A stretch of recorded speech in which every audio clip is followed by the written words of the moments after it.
Veo, Mario, que tenemos cierta tendencia a repetir los mismos patrones de conducta situación tras situación y quizás me equivoco, pero creo que cuantos más años pasan, más difícil es hacer un cambio de conducta. ¿Cómo se hace ese cambio? ¿Cómo se cambia la conducta de una persona? Para mí la única forma de poder cambiar de manera estable una conducta es que esa persona aprenda a mirar de forma diferente la realidad.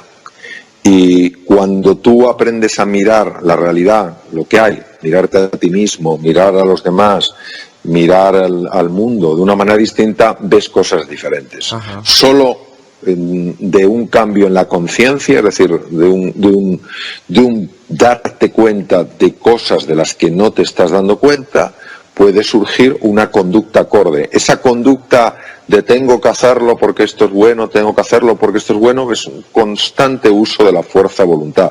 Eso para mí tiene un tiempo limitado. Uno no puede estar tirando la fuerza de voluntad toda su vida. Claro. Pero si tú de repente ves que algo que estás haciendo tiene unos efectos que antes no habías visto, de manera natural empezarás a corregir tu conducta. La clave es subir el nivel de conciencia. Para subir el nivel de conciencia hay que ver cosas que no estamos viendo. Y para ver cosas que no estamos viendo tenemos que mirar donde no estamos mirando.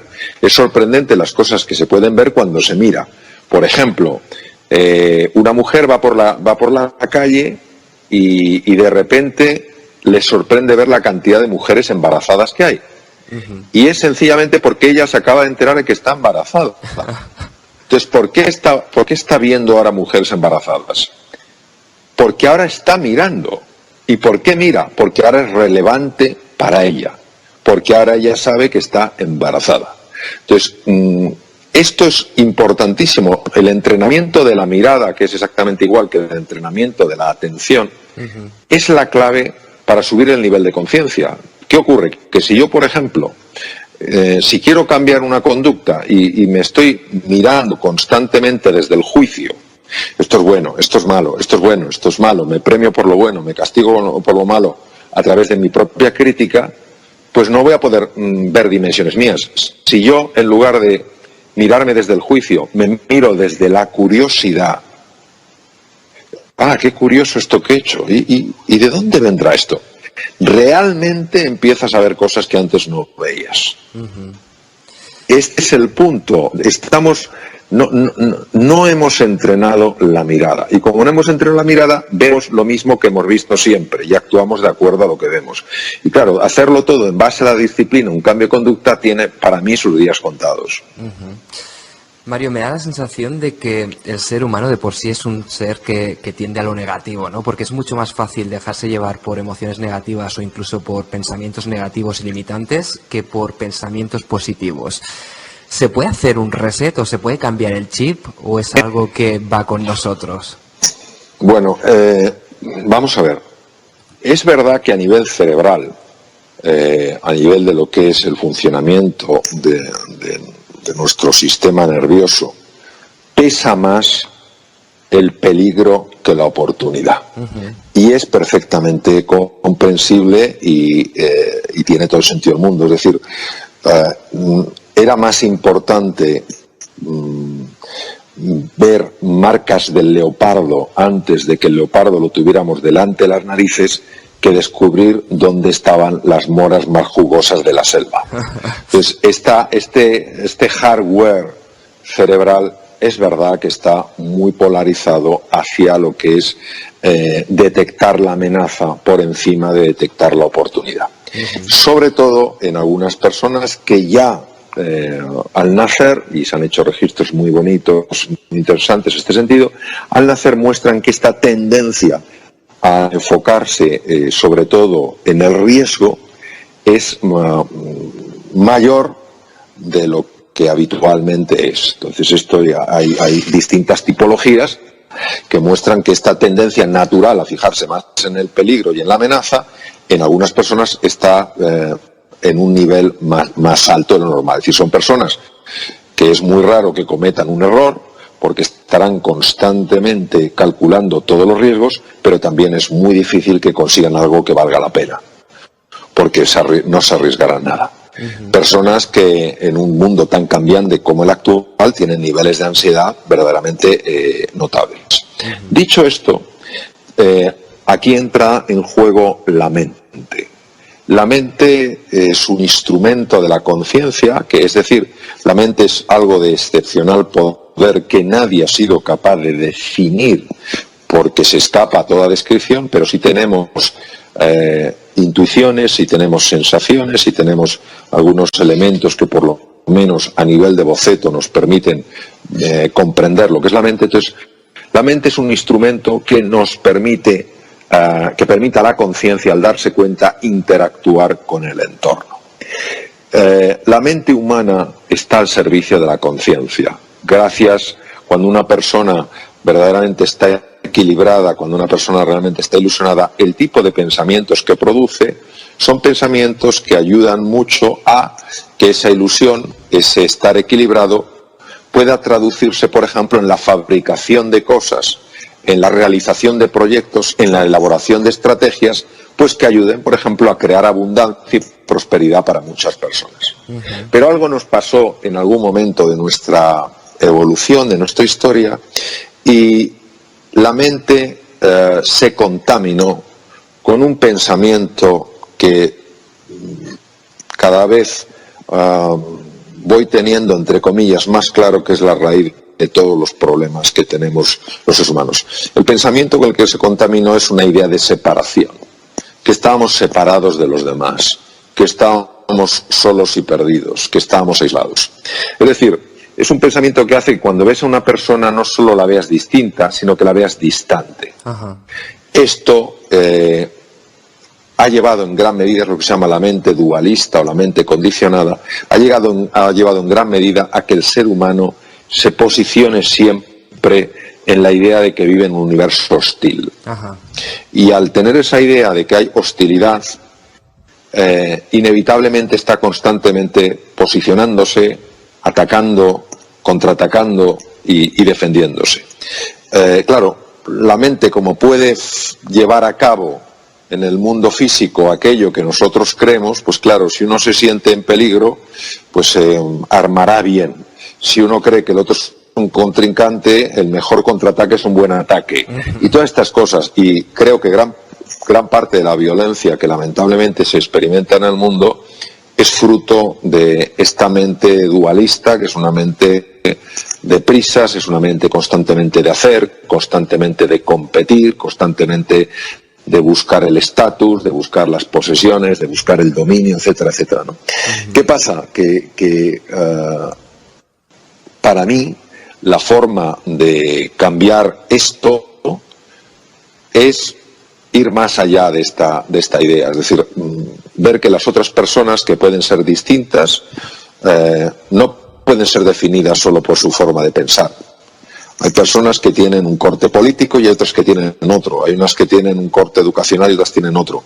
Pero la persona es mucho más que su corte político, la persona es mucho más que su tema educacional.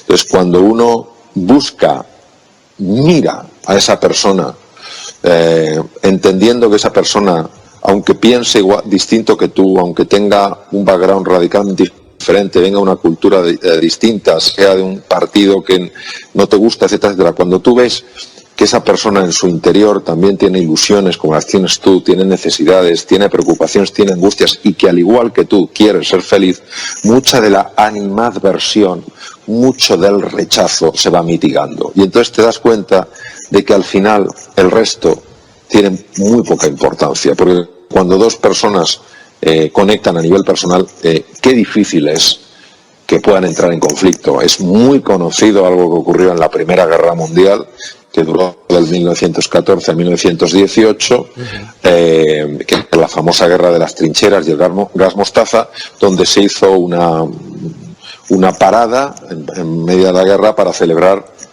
bueno, porque era la época de la Navidad, y entonces había unas trincheras de franceses enfrente de unas trincheras de alemanes, que eran enemigos, por supuesto, y habían estado disparándose antes. Entonces, como se hizo ese armisticio, que sabemos que hoy en día se sigue haciendo, se hizo ese armisticio, los de las trincheras de un lado y del otro se acercaron y se conocieron.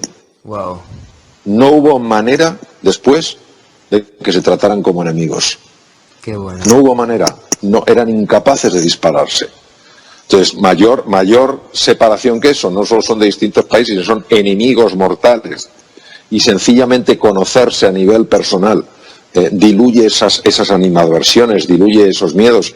Y creo que es importante, sobre todo en el mundo actual, donde pues vemos también tantos gestos de violencia, no solo física, sino verbal, etcétera, etcétera, que entendamos que hay algo en la profundidad del ser humano que nos une a todos. Entonces, claro, si tuviéramos más asentado este sentimiento de unidad, de manera natural, muchas de las animadversiones, muchos de los conflictos destructivos, de forma automática se desvanecerían. Por lo que has venido explicando, Mario, veo que en general somos grandes anticipadores y tenemos como mucha tendencia en anticipar siempre pensando en negativo, ¿no? Quizás debido al miedo, ¿no?, que comentabas, más que anticipar en positivo y de forma pues planificadora para afrontar nuevos retos. ¿Significa eso que la mente no ha evolucionado todavía lo suficiente para anticipar de forma, digamos, funcional? Yo creo que las personas hemos avanzado muchísimo tecnológicamente, por supuesto, de eso no cabe duda, que la tecnología hoy en día es la locura, pero creo que hemos avanzado muy poco psicológicamente. Es decir, sigue habiendo un profundo egoísmo en nuestro corazón, sigue habiendo una profunda envidia en nuestro corazón, sigue habiendo una profunda violencia en nuestro corazón, y eso inevitablemente se expresa en mayor o menor medida. En algunas personas saldrá más, en otras saldrá menos.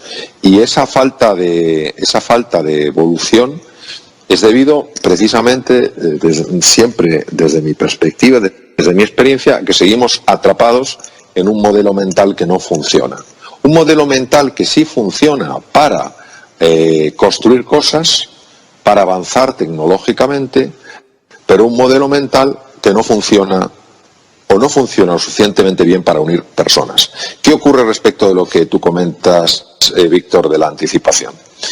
Anticiparse es siempre importante, pero lo que realmente transforma la existencia es llevar tu mejor versión a cada momento del presente. Porque si tú en cada cosa que estás haciendo estás poniendo lo mejor que hay en ti, de forma natural estás construyendo un futuro prometedor desde un presente donde estás verdaderamente comprometido. Está bien, obviamente, tener pues unas previsiones de cara al futuro, pero lo que hay que tener mucho cuidado es en vivir en el futuro, cuando en realidad el único tiempo que existe es el presente, el que pueden tocar nuestros 5 sentidos. ¿Qué pasa con la mente que estoy llamando la mente condicionada, la mente dualista? El problema de la mente dualista es que utiliza la proyección al futuro, que es natural en la mente, porque hay áreas cerebrales, la corteza prefrontal, que lo que permite es mirar al futuro. Lo que utiliza la mente dualista, esta mente que está enferma, realmente enferma, lo que hace es proyecta al futuro, pero lo que proyecta es la preocupación, es la ansiedad, es la angustia de lo que puede pasar. Qué pocas personas realmente cuando están proyectando el futuro están sencillamente anticipando posibilidades. La mayor parte de las personas que proyectan el futuro es para preocuparse porque su hijo se fue hace 3 días y no ha llamado, porque estamos en un tema de cambio y no sé lo que va a pasar con el puesto de trabajo, etcétera. Cosas que nos parecen completamente normales porque estamos, repito, dentro del agua y no sabemos que hay un mundo fuera del agua. Pero lo mismo hace con el pasado, es decir, cuando la mente dualista nos lleva al pasado, ¿a qué nos lleva? Nos lleva la mayor parte de las veces a lamentarnos por cosas que teníamos que haber hecho y no hicimos, por decisiones que teníamos que haber tomado y no tomamos, etcétera. Que pocas veces es para llevarnos a un sitio agradable. Y cuando nos lleva a un sitio agradable, muchas veces no nos lleva sencillamente para que podamos reconocer algo que funciona en nuestras vidas. Es para alejarnos del presente y se convierte en una evasión, ¿sabes? Entonces, yo creo que ahí está uno de los grandes retos para cada uno de nosotros. El saber, por supuesto, entender que hay un futuro, y bueno, que hay que hacer unas previsiones, pero sobre todo entender que el futuro no es algo que uno se encuentra, sino que es algo que uno crea desde el presente. Y claro, eso lo que lleva a la fuerza, lo que lleva a la acción, lo que lleva al compromiso es al presente. Y cuando la mente te intente llevar, anda, que si esto sale mal, tú vas a hacer en ese momento las cosas lo mejor que sabes hacer. Y se va abriendo un camino, ¿no?, que es un camino mucho más inteligente que el que la mente dualista puede hacer. Porque la mente dualista lo que nos intenta hacer ver es que es lo único que hay y que es lo único fiable para nosotros. No. La verdadera esencia del ser humano está mucho más allá de la mente. Por eso hay momentos, y todos hemos experimentado, donde sale una inteligencia natural que fluye, que es de la que habla tanto el psicólogo Mihaly Csikszentmihalyi de Chicago, con su famoso flow, el fluir. De manera natural te sale una forma de hacer las cosas tan sumamente inteligente, tan sumamente creativa, que dices, pero ¿esto de dónde ha salido? Si este no soy yo. Claro, que ese eres tú, ese eres el verdadero tú. Lo que pasa es que como vivimos dormidos, nos pensamos que somos solo lo que, pues eso, lo que es este pensamiento automático y esta mente dualista nos dice que somos. Mario, he leído varios artículos acerca de la conexión entre nuestras emociones y nuestra salud, es decir, cómo se relacionan nuestras emociones con algunas enfermedades. ¿Se puede enfermar de rabia o de miedo? Pues mira, te voy a poner un ejemplo clarísimo. Conozco una persona que en un momento de intensísima rabia, de repente perdió la vista por un ojo. Wow, ¿en serio? Inmediatamente se asustó, claro, como no se va a asustar, se fue corriendo a urgencias, desprendimiento de retina. La vez que me lo contó ya llevaba 13 operaciones.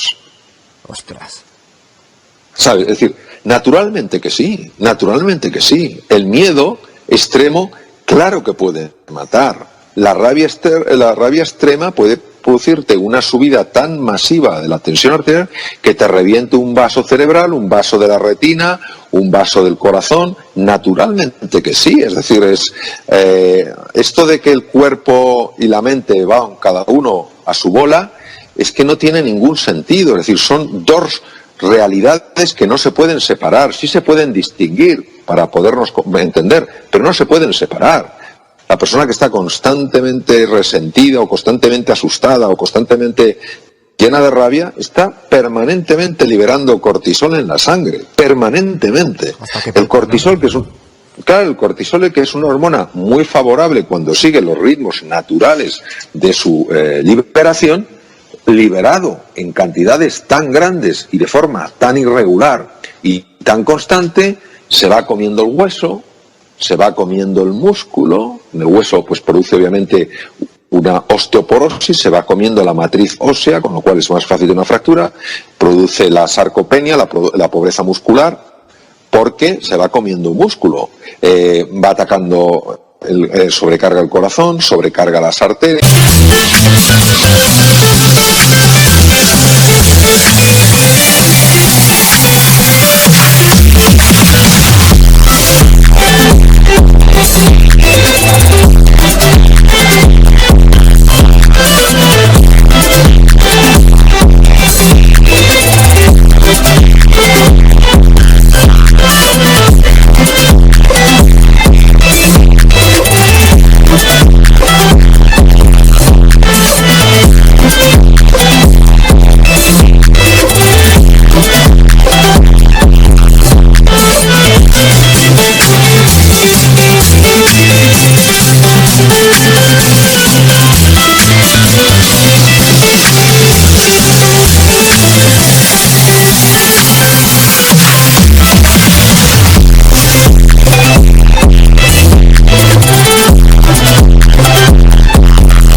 los niveles de el famoso LDL, el colesterol que se suele llamar, pues, o que se suele comentar como el colesterol malo, etcétera, etcétera. Es decir, es que es así. Es que es así. O sea, no estamos hablando de que el problema sean momentos de miedo, momentos de tristeza, momentos de rabia, aunque hemos visto que en el caso que te he puesto de desprendimiento de retina fue un momento de rabia intensa. Es que estamos hablando de que hay personas que viven en ese estado de rabia permanente, en ese estado de resentimiento permanente, en ese estado de miedo permanente.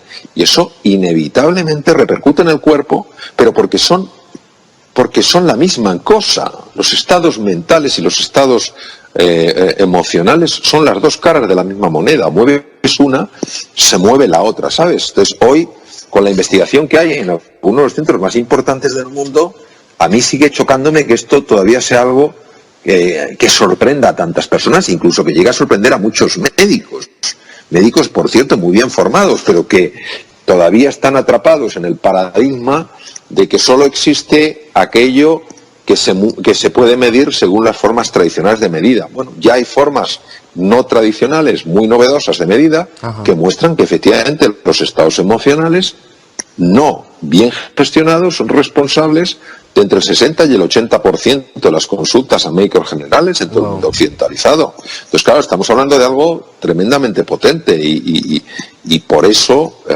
lo que es la gestión emocional es una de las cosas que en este mundo tan analfabeto emocionalmente, sencillamente porque las emociones ha sido objeto privado de cada uno, donde no se le ha dado especial relevancia, pues ahora resulta que tienen el papel más importante.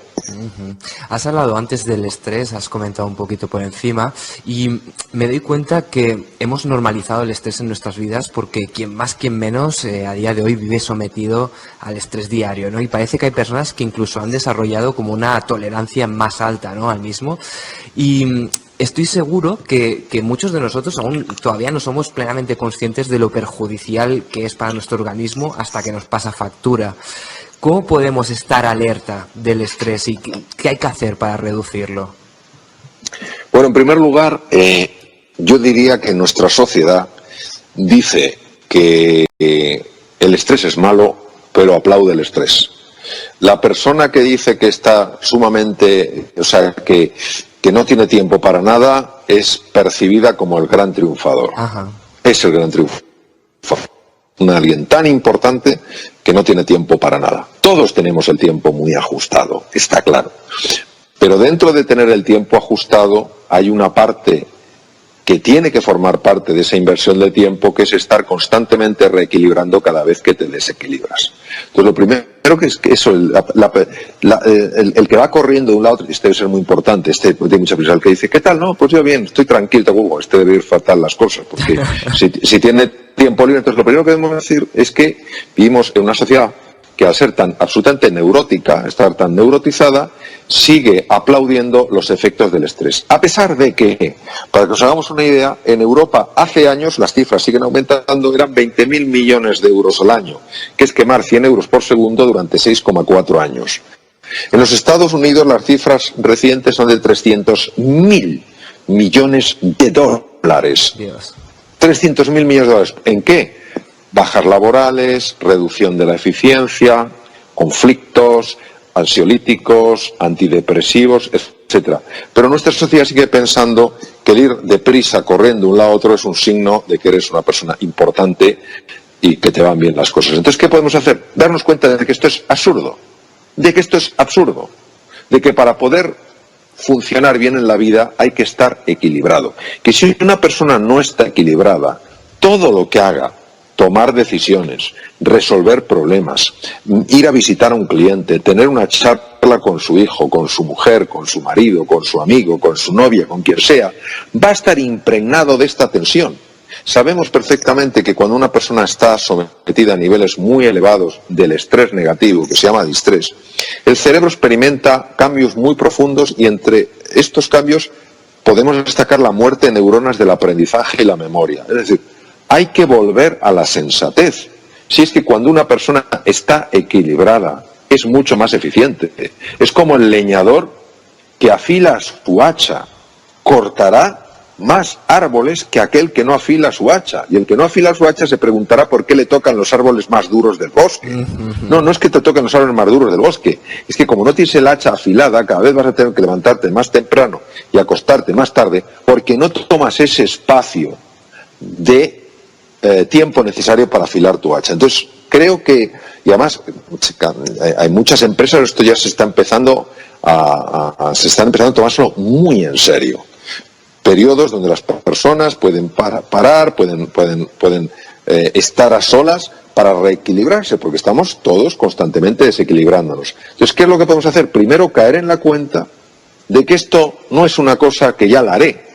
Es que si uno no empieza a incorporarlo en su vida, tiene consecuencias. Claro, que no es ningún castigo, claro, que no es ningún castigo divino. Es que tiene consecuencias. Claro. El organismo necesita. Hay grupos que han hecho montones de estudios, montones de investigación con atletas de primer nivel, Jimmy Connors, Arancha Sánchez Vicario, personas muy, muy expertas en este campo, grupos formados por psicólogos, psiconeuroendocrino inmunólogos, etcétera, montones de profesionales se han dado.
Cuenta quebrante con la tensión a la que está sometido la persona de hoy, hacen falta momentos de reequilibrarse a lo largo del día, y si no, se va acumulando algo que se llama carga alostática, que es algún tipo de residuo tóxico, radicales libres, lo que sea, no lo sabemos muy bien, y que claro, en un momento determinado eso se expresa en forma de enfermedad, en forma de la decisión muy torpemente tomada con enormes consecuencias. Por eso, precisamente, hay que pararse para poder luego ir más deprisa. Y mientras uno no caiga en la cuenta de esto, pues es igual, o sea, es uno el que se lo tiene que decir a sí mismo y decir, tiene que haber otra forma de vivir donde no reduzco mi eficiencia, no reduzco mi creatividad, sino muy al contrario, las aumento, precisamente por el hecho de que cuando me siento desequilibrado me reequilibro. ¿Cuándo estoy desequilibrado? Estoy desequilibrado cuando me doy cuenta que estoy agotado, cuando veo que estoy irritable, cuando veo que no me puedo concentrar, cuando veo que las cosas no las puedo recordar. Eso lo que está mostrándote es que el cerebro está sufriendo intensamente los efectos negativos del estrés, de lo que se llama el distrés. Entonces, en ese momento que tú reconoces en ti que estás irritable, que es que no consigues concentrarte, que es que lo que acabas de leer se te ha olvidado, que todo te distrae, en ese momento dices, tengo los instrumentos desajustados, y coges y te haces unos minutos de meditación, o te vas a dar un paseo por la calle, o cierras los ojos y escuchas un poco de música. Ajá. Porque todo lo que hagas a partir de ese momento, si no te has equilibrado, llevará la marca de la falta de claridad mental, de la falta de serenidad, de la falta de confianza y de la falta de cooperación. Eso no quiere uno llevarlo a las decisiones, no quiere llevarlo a las relaciones con los hijos, ni a las relaciones con los clientes, ni a ningún lado. Entonces, ese caer en la cuenta de que nos desequilibramos todos y que lo que tenemos que hacer es reequilibrarnos, me parece que es normal para una sociedad que quiera estar sana física y mentalmente. Has mencionado antes en la entrevista, Mario, has hablado brevemente sobre el reconocimiento, ¿no? Que creo que es algo que motiva a muchas personas, y muchas veces ligamos el reconocimiento con el éxito y parece que el éxito no es éxito si no hay reconocimiento. ¿Por qué reconocernos a nosotros mismos, nuestro propio éxito, no es suficiente para nosotros? Bueno, yo creo primero que tenemos que redefinir lo que es el éxito. El éxito es algo muy personal de cada uno. Hay gente que son tremendamente idolatrados por un montón de personas y que en su interior están hechos polvo. No tiene sentido lo que hacen, aguantan el tipo como pueden, sonríen forzando todos los músculos del cuerpo, los demás creen que son gente de éxito, ellos no se sienten así. Por tanto, yo sería tremendamente respetuoso con lo que cada uno defina como éxito. Pero no es la sociedad la que tiene que definir qué es el éxito. Es verdad que la sociedad premiará unas cosas y no premiará otras. Pero el que tú lleves una vida feliz no puede depender de lo que la sociedad premie o no premie, porque la sociedad tiene un montón de cosas estupendas, pero en esto de entender a las personas está todavía en párvulos. Respecto al tema de por qué es tan importante el reconocimiento. Es tan importante el reconocimiento porque al no conocer de verdad nuestra naturaleza, que es una naturaleza llena de grandeza, basamos nuestra autoestima en un punto de referencia que son los demás. Entonces los demás se convierten en espejos a través de los cuales nos miramos. Si yo tengo claramente la experiencia de que como ser humano valgo la pena, de que hay grandeza en mi interior, las opiniones de los demás me pueden importar, pero no me van a trastornar. Ni en lo bueno ni en lo malo, es decir, ni las buscaré insaciablemente para que constantemente me estén diciendo lo bueno que soy, ni me destrozará cuando me digan es que no vales para nada, no llegarás a nada. Sencillamente serán comentarios de los cuales sacaré alguna información que obviamente me puede ser útil, pero no se convertirán en la única referencia. Ahora, si yo, que desconozco profundamente mi valor como persona y que puedo incluso tener dudas de mi valor como persona, tal vez porque de pequeño alguien, más fruto de su ignorancia que de su maldad, me dijo no llegarás nunca a nada, y eso lo tengo dentro, estaré constantemente buscando referencias que me digan que sí valgo. ¿Dónde encuentro las referencias si no las busco dentro? Las buscaré fuera. Claro. Entonces, claro, esta avidez de reconocimiento es tan intensa en el ser humano precisamente por eso, porque se convierte en una referencia. Dicho esto, obviamente creo que es importante y es justo reconocer a las personas cada vez que hagan algo que verdaderamente añada valor, digamos, a la vida de alguien. Ahora, lo que creo que es contraproducente es esta dependencia excesiva del reconocimiento.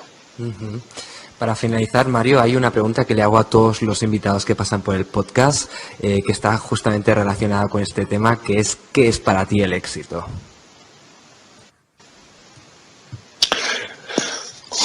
Para mí el éxito es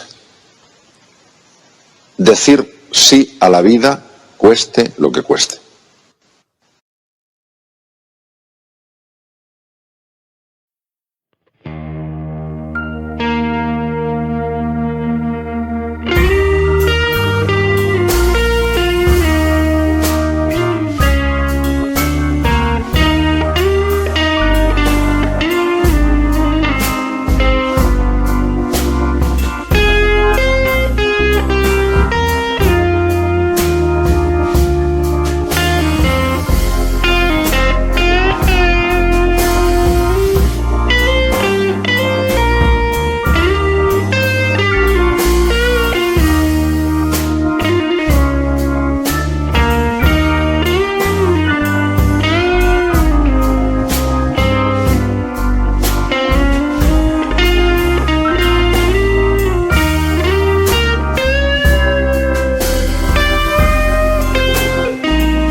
Adiós.